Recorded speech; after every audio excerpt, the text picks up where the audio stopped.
What's up, world? It's your boy Dane Diesel back at it again, and I want to welcome you and thank you for tuning in to another episode of Dropping Game, where my co-hosts and I are here to help you build and grow successful businesses. Once again, I'm Dane Diesel, proud man of BillionaireBelief.com, and soon to come another little jewel that I got for you, but we're not going to open up the wrapping paper on that just yet.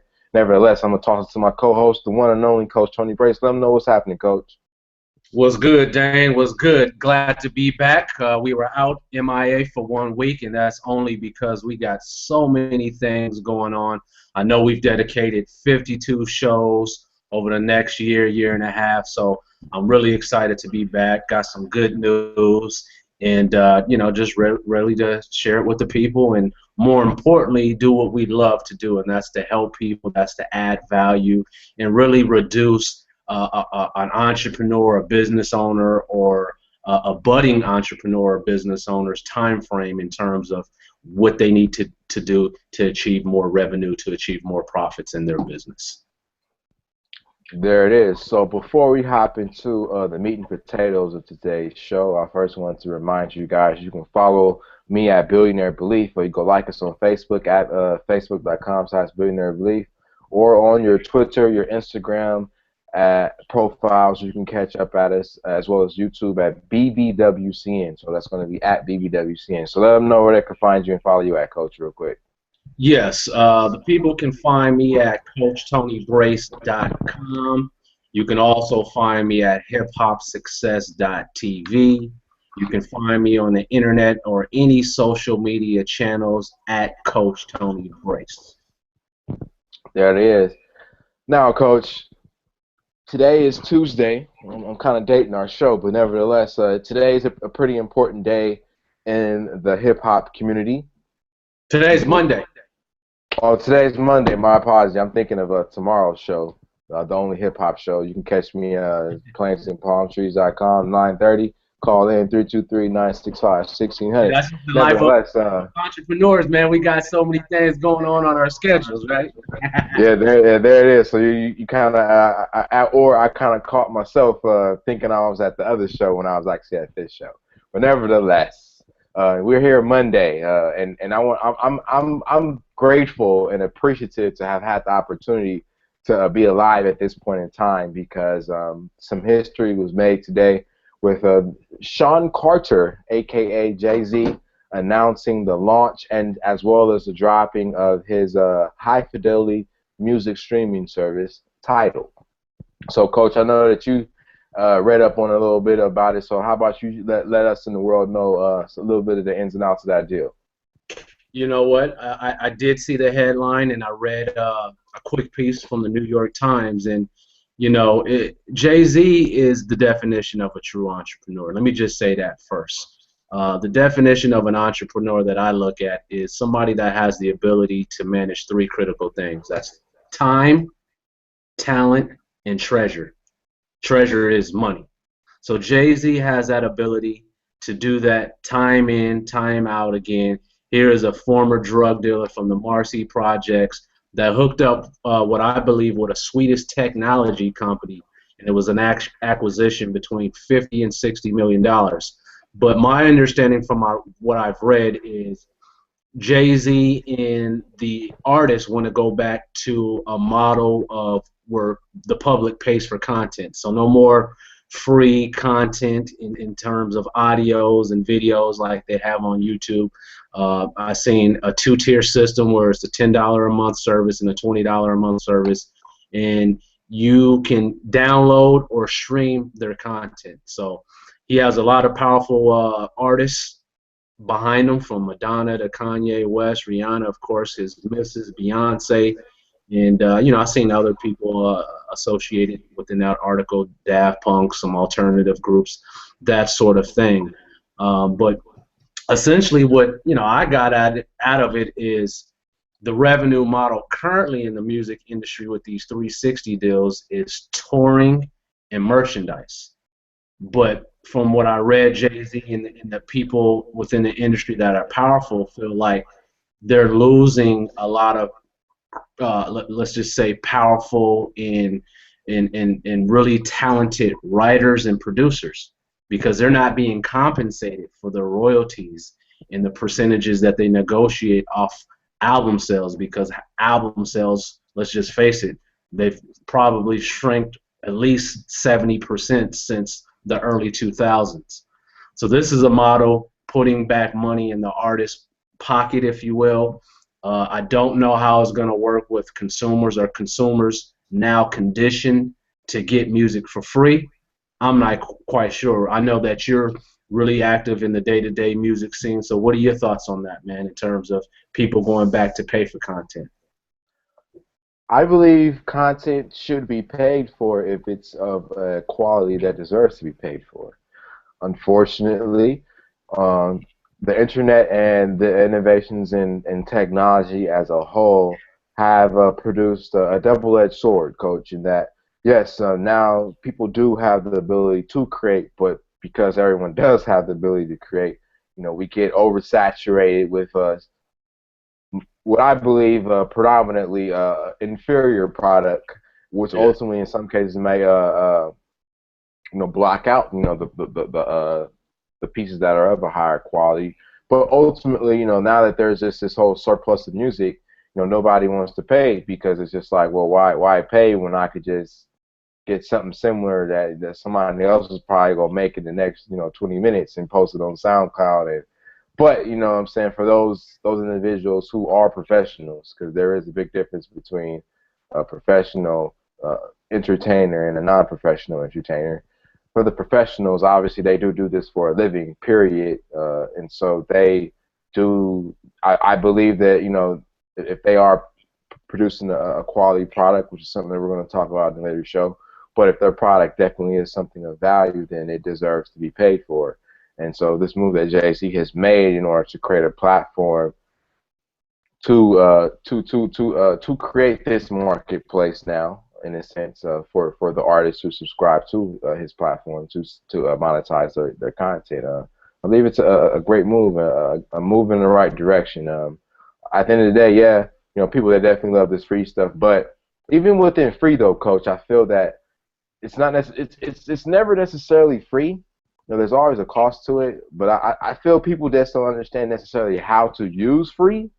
And so, because too many people have used free without necessarily understanding why people have used free, it's kind of like messed up free for everybody. And so we find ourselves in the situations we're in now. Yeah, I agree. I mean, at the end of the day, I think there's always going to be, in terms of market segmentation, people that are always going to go the knockoff route, right? Think about Canal Street or downtown LA in the alley, right? Knock off everything you can find. And hundreds of millions of dollars is made in that market. But, for those that do respect the art, for those that appreciate it, for those that, don't want knockoff, most definitely I think people will spend, that $10 a month to get this unlimited streaming of good quality content for new artists.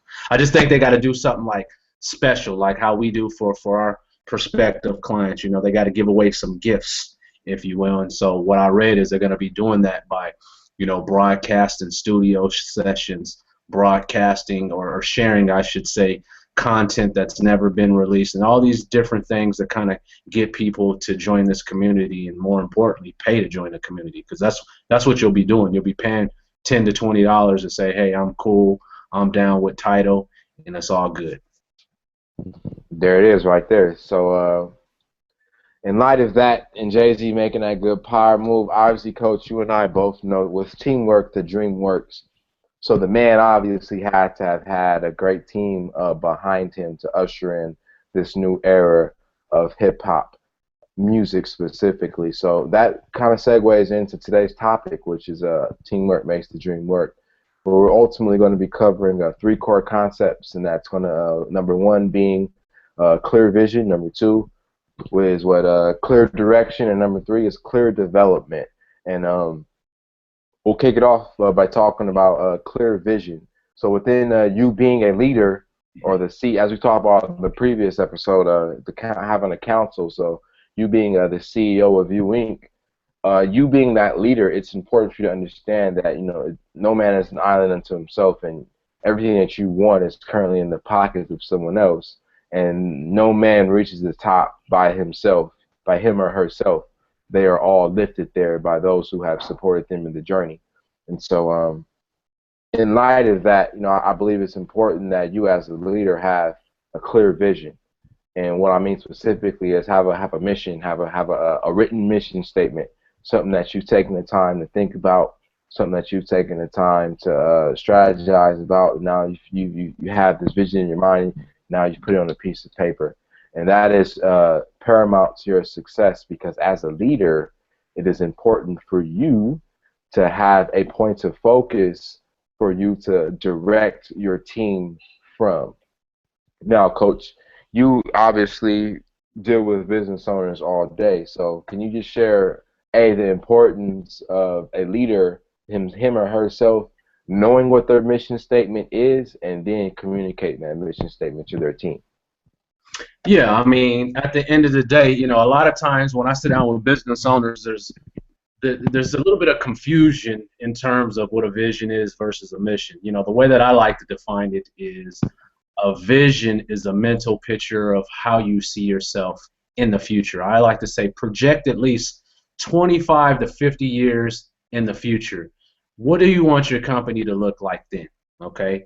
And then the mission really is a documented process to execute that long-term vision. Does that make sense? That's what the mission is about. The mission is, what is the purpose? What are we doing to execute this vision long-term, to execute the objectives quarter by quarter? So that's the mission. And then in the context of teamwork, you can't execute a mission, if you will, by just being a one-man band. I once heard somebody say the acronym for team is together everybody achieves more. Yes. And there's an African proverb that says something like, if you want to go fast, go alone. If you want to go far, go together. Oh, that's a good one right there. So Yes. basically, if I heard you correctly, Coach, your vision is the future projection of your business, where you want it to be at like you just said, maybe 5, 10, 15, 20 years down the line. I always go 25 to 50. It's that mental picture, yes. So 25. So we'll make that note, ladies and gentlemen. We're talking 25 to 50 years down the line when we think about it's our massive. The vision is really about your legacy, what you're gonna leave for your family when you're a great grandpa or grandfather. What is your company gonna look like now? So we talked about a little bit behind the scenes when the cameras wasn't on about unlimited hustle. Where could unlimited hustle be in 25 years when you might have a grandkid in that time? You know what I mean? There it is. And so basically, with that being said, our vision was that future projection of where we wanted our company or our business to be 25 to 50 years down the line. And whereas the mission is what we're actually going to do to reach that vision. Yes. So there it is, folks. You got your vision and mission statement defined. Now, with that being said, Coach, so as a business owner, an entrepreneur, a teacher, a parent, a mid-level manager at a Fortune 500 company, I have a team. Mm-hmm. And I've established a mission statement, for that team. Obviously, if I'm working for a big company, they've already established the vision, and I'm mostly responsible for creating the mission for my department. So, or if I do have my own enterprise, so for us, let's just say for us, we want to have a multi-million-dollar business, 25 years down the line.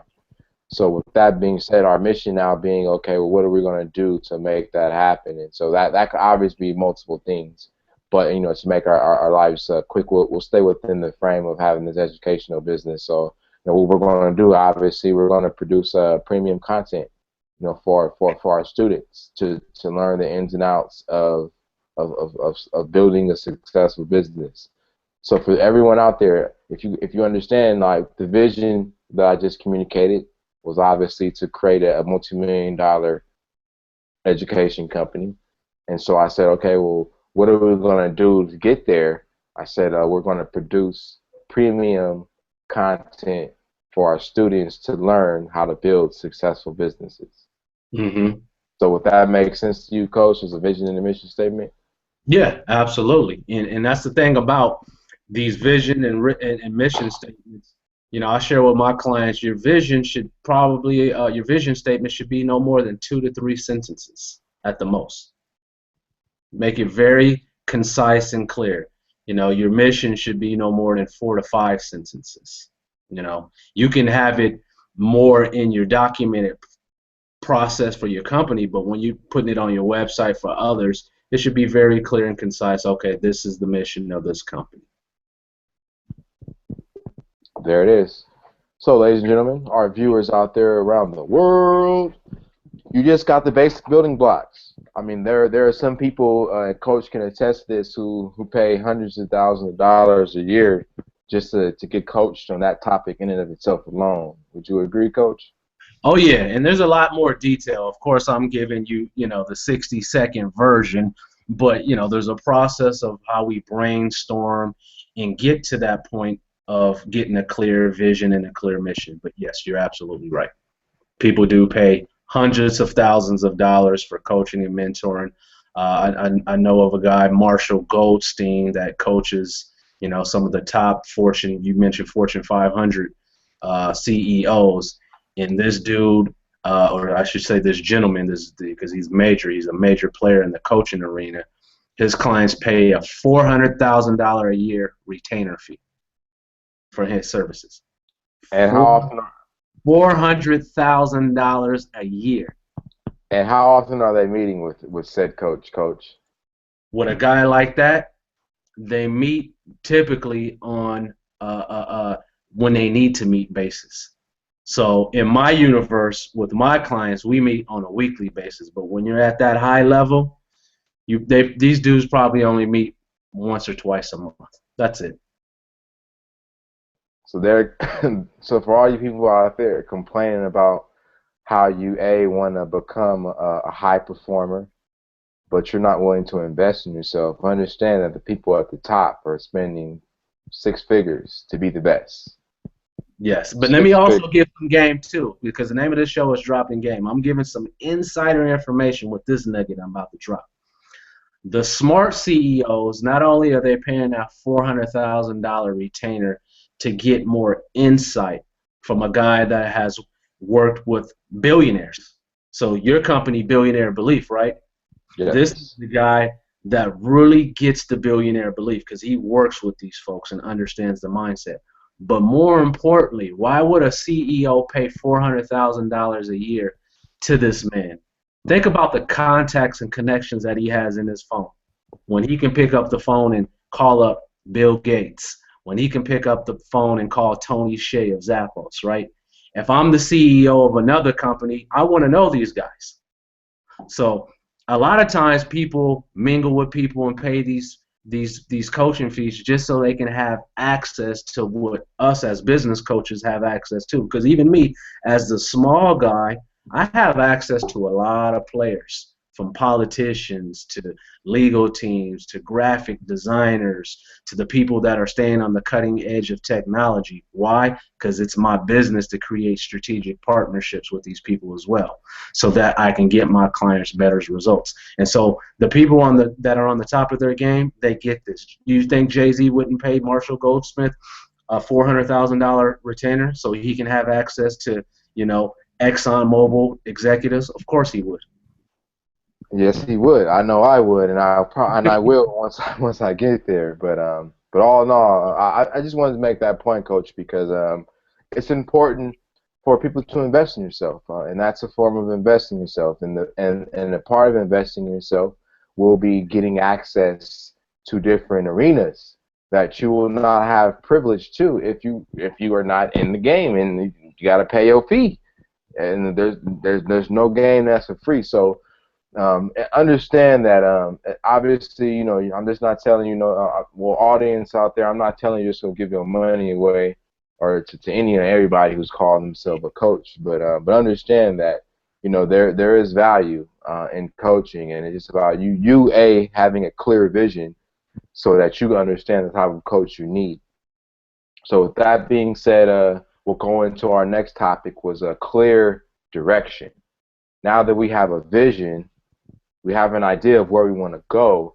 Now the next thing is a clear direction. So creating that operations manual. Now, when we look at Phil Jackson, for example, he's a great coach, one of the best ever coach in the professionally.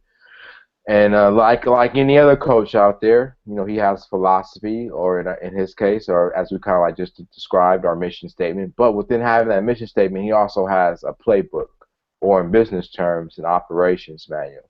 And just the same way a basketball or football coach, they have their playbook to serve, excuse me, to serve as a means of instructing their team on how a certain activity is to be performed.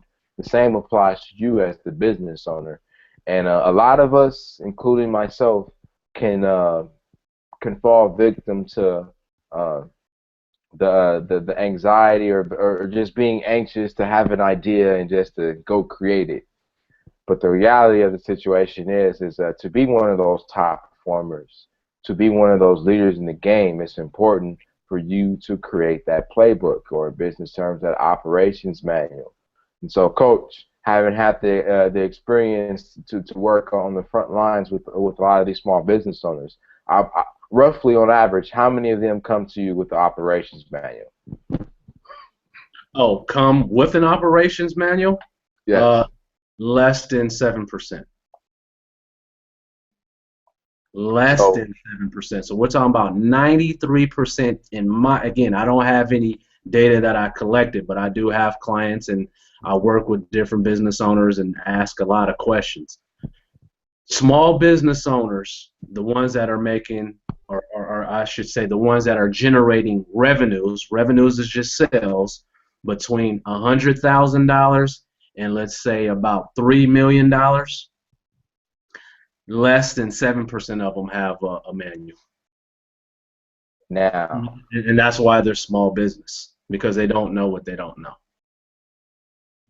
that's pretty interesting, Coach, because I've had an opportunity to consult with a few small business owners, and now one of the things I will, before I move any forward, Coach, in order to avoid maximum, in an effort to avoid maximum sophisticated confusion, will you please give us your definition of what a small business is?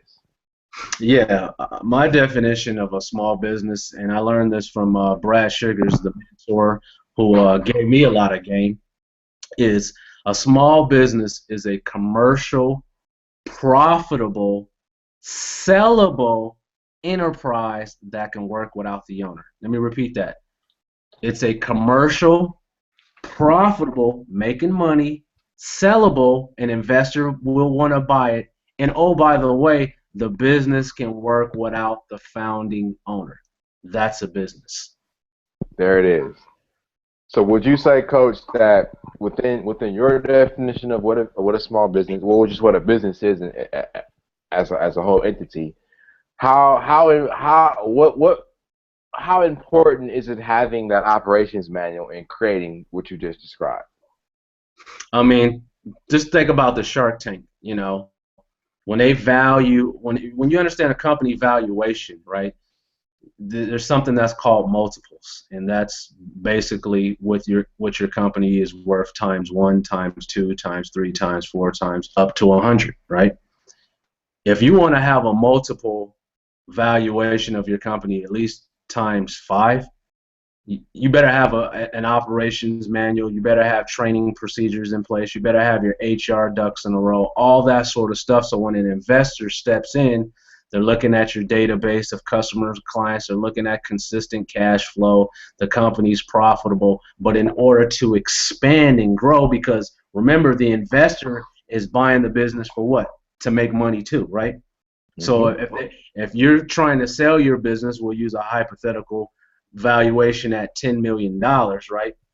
When the investor does his due diligence, they're going to say, hey, your company's not worth $10 million because of reasons A, B, C, D, E, F, G, so on and so forth. And a lot of it comes down to manuals. A lot of it comes down to your hiring procedures. A lot of it comes down you haven't learned how to penetrate other markets, and we have to do all this other extra work. So instead of us saying that we would give you 10 million, you know what, we're willing to give you 4.3 million. Does that make sense? That makes perfect sense. And would you go on to say, Coach, that the majority of that in our hypothetical example, the reason for that deduction and valuation was partly due to not having their operations manual, because everything that you just described is typically found in the operations manual.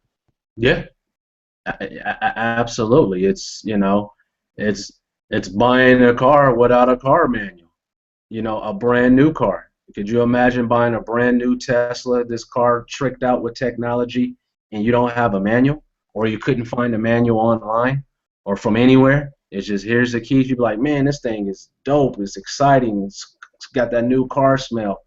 But I don't know how to do this. I don't know. I mean, is it really worth that if you don't have any understanding of what you're getting involved in? So, yeah, you're absolutely right. If you don't have a operation, then you know you're not at that level of business that you should be at. You know, a lot of times small business owners believe that they own a business, but guess what they own? They own a job.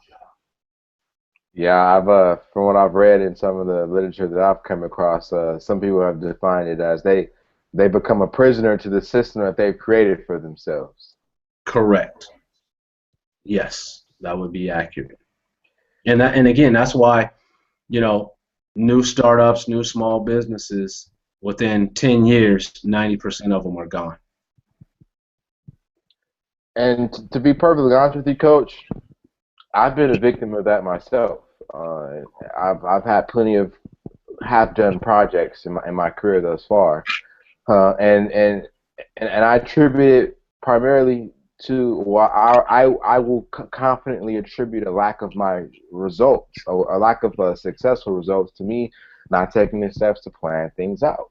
And so I'm here to tell and communicate from firsthand experience. Yes, it is very important to take the time out after you have created that mission statement or that business plan, in a sense, to then go to the next step, which is creating that operations manual. And understand that your business plan and your operations manual are two separate documents. I believe that the business plan is more so a rough outline of what you expect the business to become, whereas the operations manual is more so a catalog of the specific policies and procedures that your business will follow. Yes. So there it is, folks.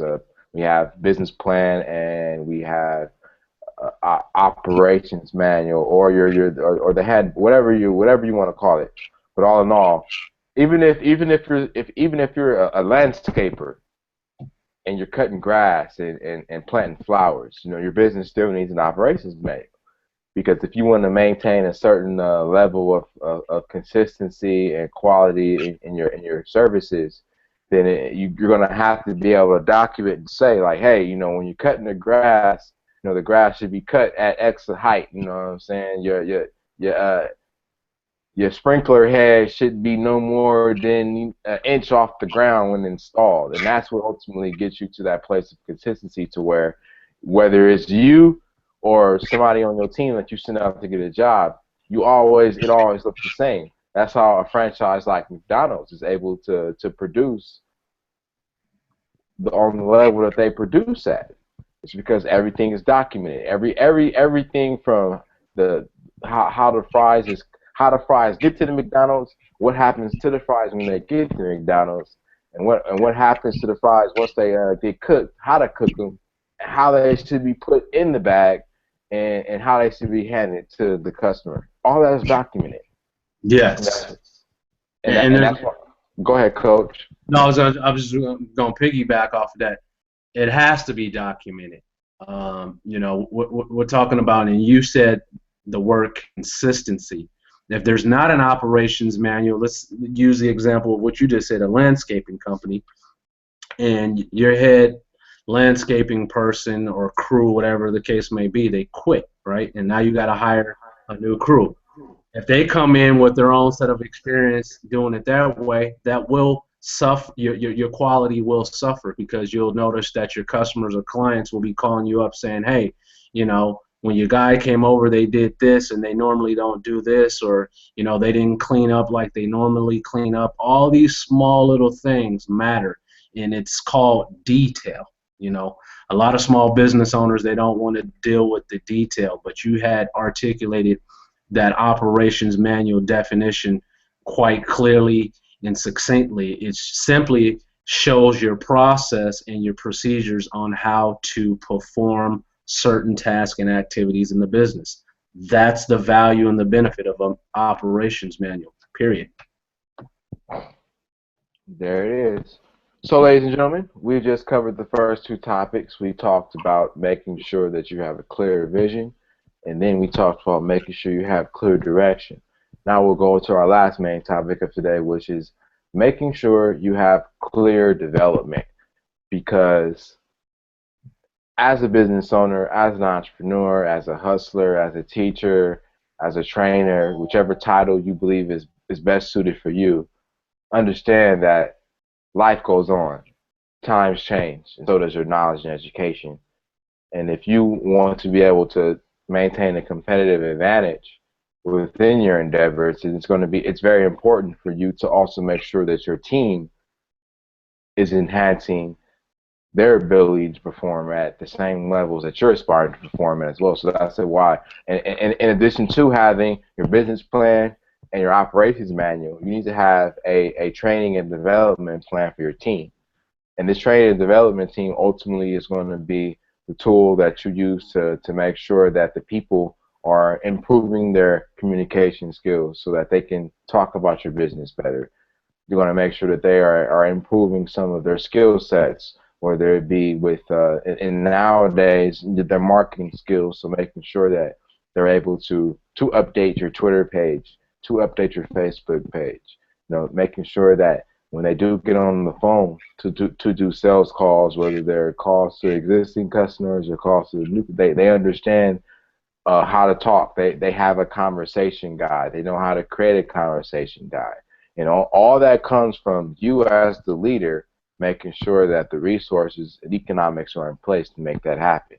And now, Coach, we talked about out of all the businesses that you work with that have business plans, we talked about those who have training, operations manual. About how many of them would you say have a training plan in place for themselves as well as their team?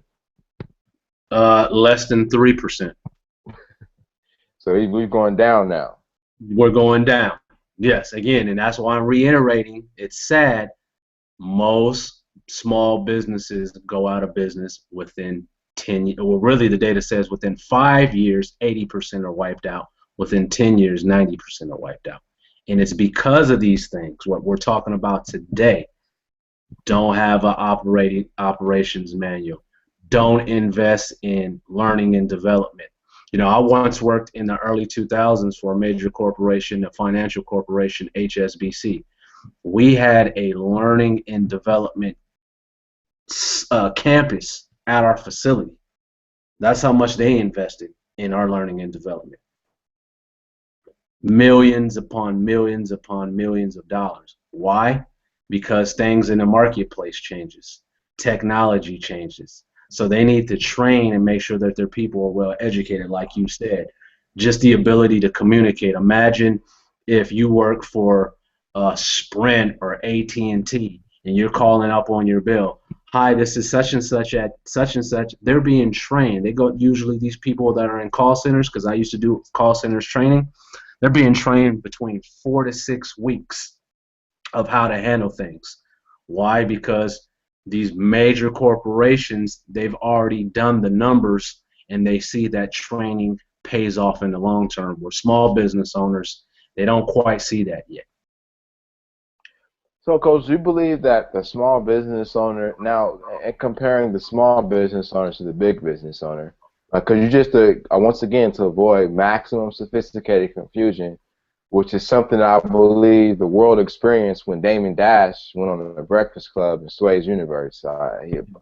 Unfortunately, from what I observed, more people got confused than they were enlightened.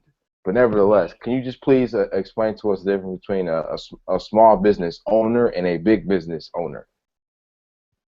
I mean, the way that I look at a small business owner, let's look at the government's definition of a small business owner.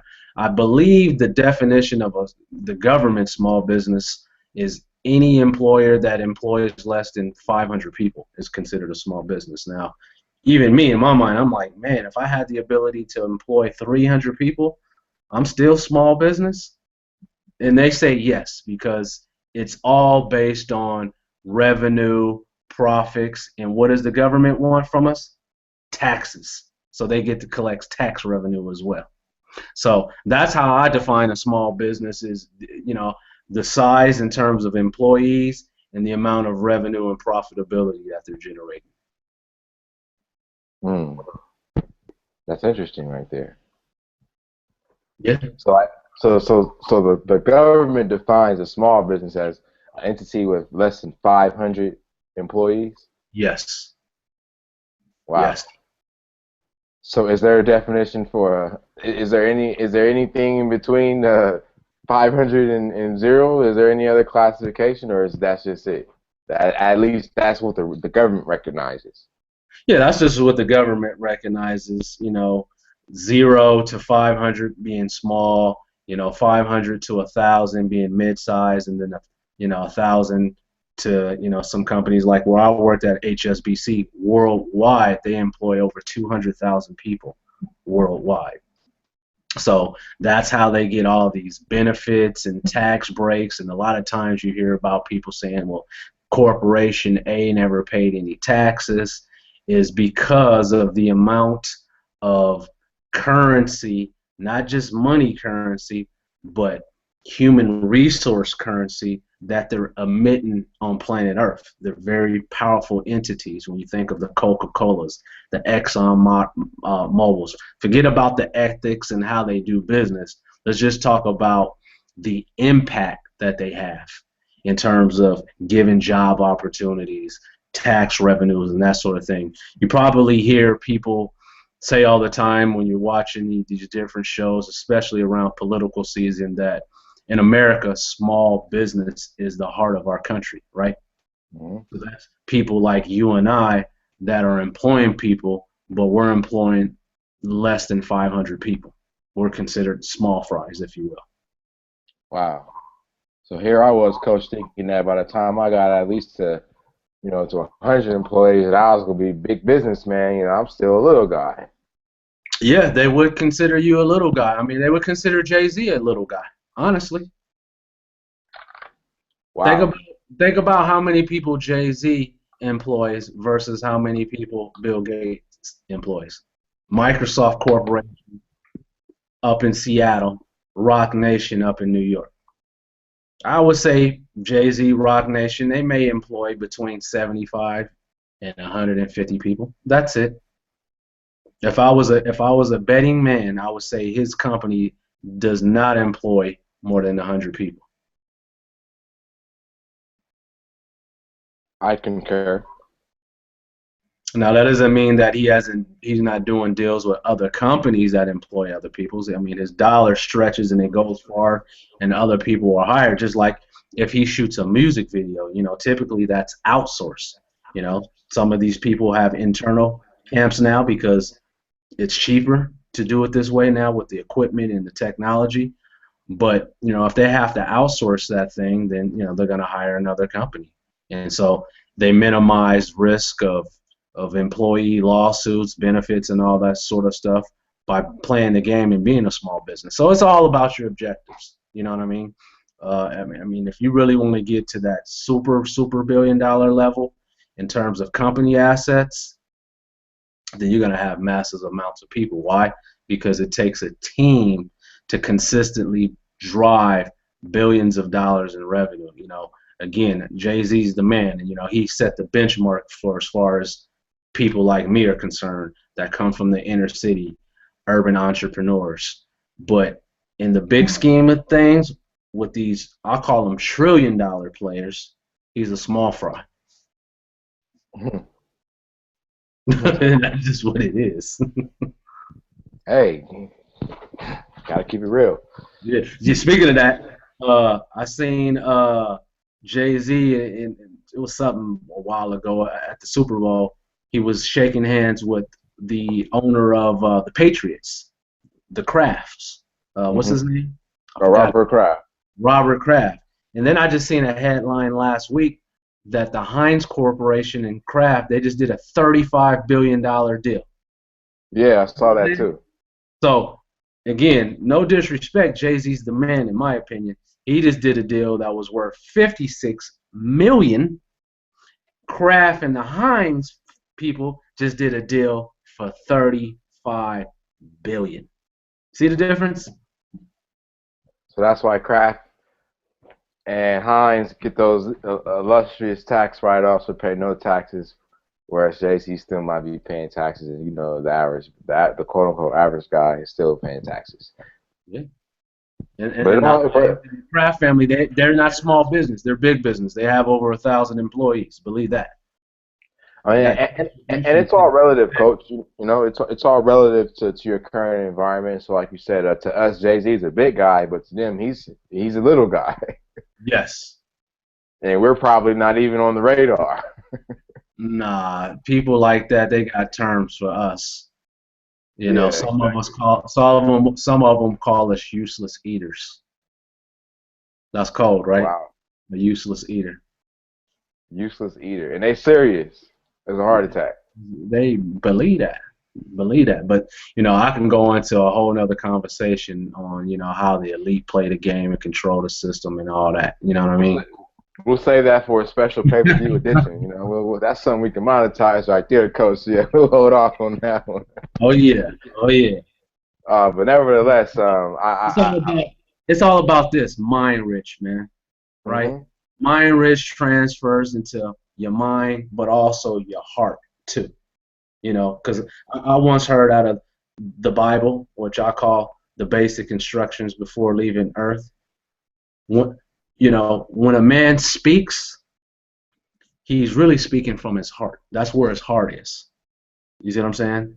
So if a man is constantly speaking negativity, omitting negative things into the universe, orally out of his mouth or her mouth, it could be a female too, that's coming from the heart.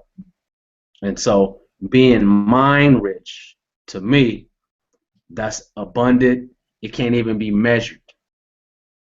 So, yeah, we're all in this game to make money, but to make money is an end result for doing other things. You know, I have a long-term vision, and I've explained this to my daughter, to generate over $100 million in revenue for my companies, right?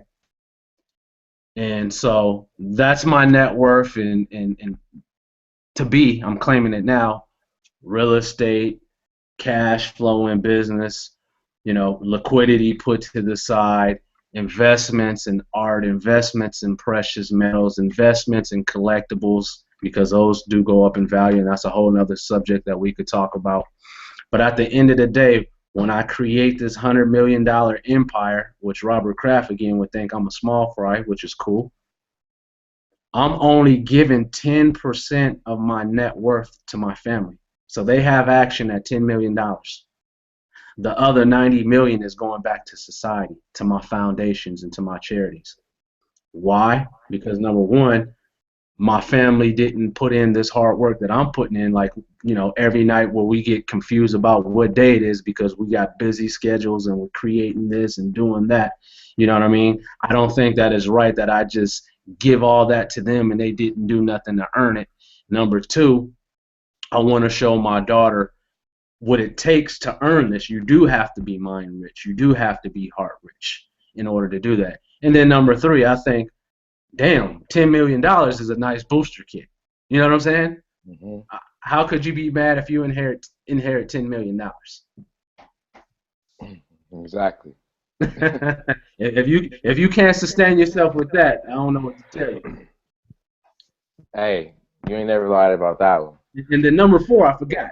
very importantly, you know, I feel that if I generate $100 million, I got that off the back of society. So I want to give it back to society and make sure that the future that continues to go on is a better place than what it was when I was on this planet. Hmm. And Coach, I'm glad you said that because the importance of being benevolent. I mean, Kevin Spacey, he has a great quote that pretty much is along the lines of, you know, if you figure out, if you find your way to the top, you know, you best send an elevator back down. And Mm. um, and I believe that a lot of, well, going back to, you know, Jay-Z earlier, I mean, honestly speaking, you know, he's probably the first real hip hop mogul in our era who's actually got there and sent an elevator down. Because we look at a guy like Puff Daddy, for example. He's probably one of the first, but with Puff Daddy and Suge Knight. But just from observation, they necessarily haven't created that next guy or created something. I would say that has allowed to provide other people within what they do and with a platform that now Jay-Z has created with Tidal. And Hmm. so, like you said, that's that whole idea, though. You know, he was able to get there, and he was able to reach back down and put other artists on, you know, as Yeah. owners. Yeah. Period. Yeah. As owners, It's and that's powerful and it's dope, man. and it's power and ownership. So that pretty much sums it up for us today, Coach. We got some good meat and potatoes down. I feel like we dropped some real good games, some real nuggets of value for our audience. So, ladies and gentlemen, I'll recap it for you real quick. We talked about the importance of teamwork makes the dream work, and you as a leader, the importance of you doing three very important things. The first being clarifying your vision so that you can have that mission statement and business plan to support it. And then next, you want to making sure you have a clear direction. So ultimately, now that you got that business plan in place, you have a document to support that business plan called an operation manuals, which is ultimately a catalog of the policies and procedures that you expect your team to follow so that you as a business can create the consistent quality product that you are aspiring to deliver to the marketplace.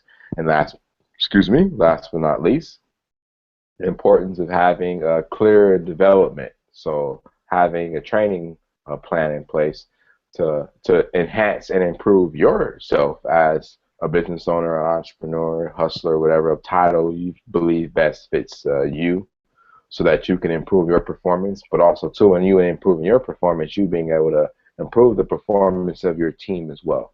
So those are the three things that I believe is important in order for that teamwork to make the dream work. You got to have a business plan, you got to have an operations manual, and you got to have a training plan for yourself and for your team. Absolutely. So, Coach, with that being said, you can go ahead and we pretty much rounding third. You can go ahead and lead off our outros for today. So, I know you got a real magnificent offer for the people. Yeah, and so today's offer is specifically for business owners that have been in business at least 3 years that are driving at least $100,000 a year in revenue. So if you're a business owner, you're driving 100,000, 200,000, 300,000, 400,000. I want to sit down with you for 2 hours and talk about really developing a plan for doubling your business over the next 2 years. And so that's today's offer, is just sitting down and talking about developing a plan for the next 2 years of your business. Well, there it is, ladies and gentlemen. For me, obviously, I have a free cheat sheet that I wanted to share with you over at billionairebelief.com. 7 ideas that the world's wealthiest people think differently about in light of our topic today, specifically the third point, training and development plan.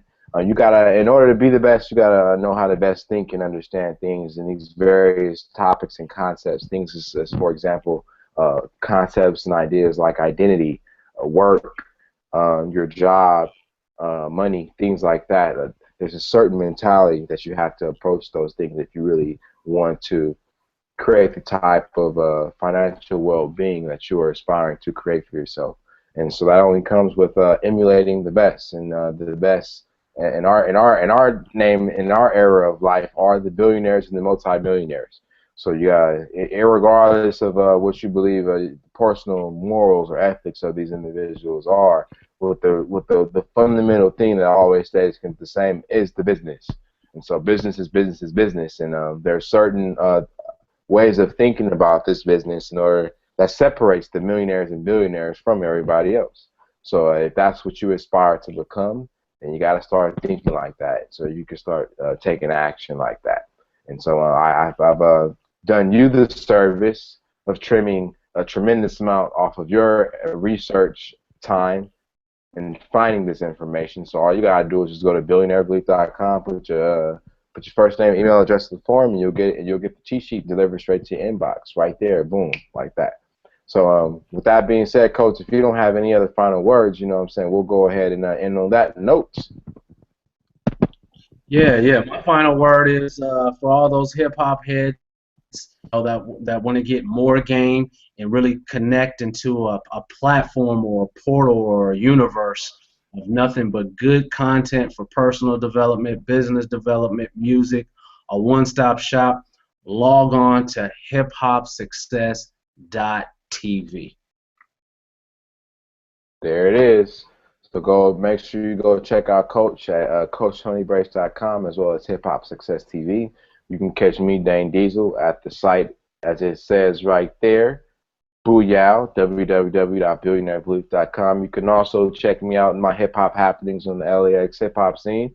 You can go check me out at www.plainsandpalmtrees.com.